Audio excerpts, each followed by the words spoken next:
Tinggal 1 minggu terakhir ini, pedagang bendera yang sudah berdatangan dari Pulau Jawa masih bertahan mencoba keberuntungan di Indralaya.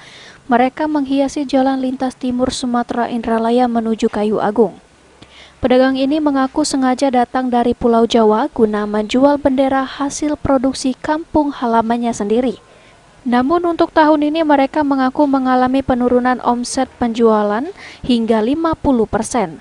Benny, salah satu pedagang bendera ini mengaku bahwa untuk tahun ini ia sengaja datang 3 minggu sebelum hari HUT Republik Indonesia 17 Agustus, namun hingga saat ini bendera yang dijual hanya sebagian kecil saja yang terjual. Penurunan omset penjualan ini cukup dirasakan bila dibandingkan tahun sebelumnya. Untuk tahun ini pembeli bendera sebagian besar hanya dari kalangan perkantoran dan dinas. Bendera yang dijual pun bervariasi dari bendera ukuran kecil, sedang, dan besar.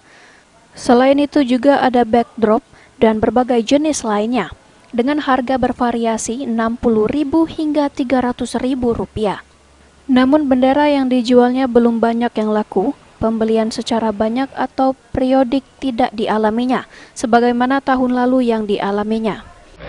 Sampai yang 100.000 ya, yang besar. Dibanding Iya, agak turun, beda dikit lah. turun, pembelinya turun ya. Iya.